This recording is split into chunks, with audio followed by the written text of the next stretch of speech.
بسم اللہ الرحمن الرحیم۔ سابقہ نشست میں ہم نے اسم باری تعالیٰ الخبیر اللطیف کے چند خواص کو بیان کیا تھا۔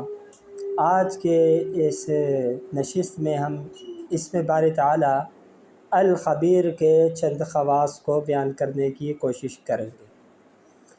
الخبیر ان اسماء میں سے ہے جن اسماء میں اسم اعظم کا حرف پایا جاتا ہے، جو کہ اسم اعظم کے ایک حرف پر مشتمل ہے، اور اس کے خواص کے اندر بھی وہ خاصیتیں آ جاتی ہیں جو کہ اسم اعظم میں پائی جاتی ہیں۔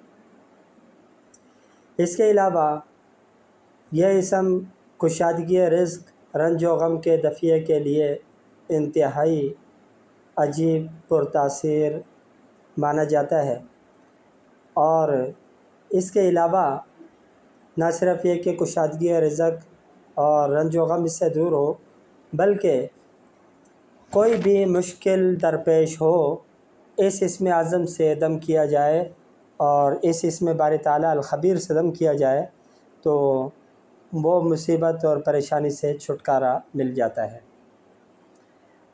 جہاں تک بات ہے کہ اس اسم کو کتنی تعداد میں پڑھا جائے تو اس کے خواص حاصل ہو جاتے ہیں، تو اس کے حوالے سے 812 مرتبہ وہ تعداد ہے جس کے مطابق اگر کوئی اس کو پڑھتا رہے تو وہ اس اسم کا نہ صرف یہ کہ ذاکر کہلاتا ہے بلکہ اس اسم کے جمیع فوائد اس کو حاصل ہو جاتے ہیں۔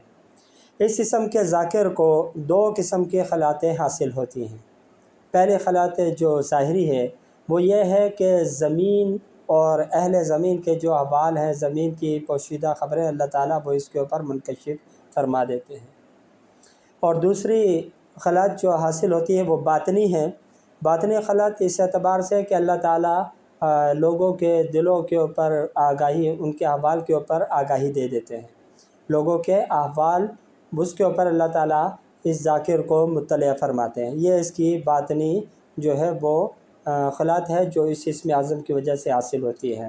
تعداد اس کی 812 مرتبہ ہے، اور پڑھنے کا طریقہ کار یہی ہے کہ نصف شب کے بعد انتہائی تنہائی کے مکمل تنہائی کا اعتبار کر کے اس کو پڑھا جائے اور مکمل توجہ کے ساتھ اسے پڑھا جائے تو اس کے جمیع فوائد و ثمرات اللہ تعالیٰ عطا فرما دیتے ہیں۔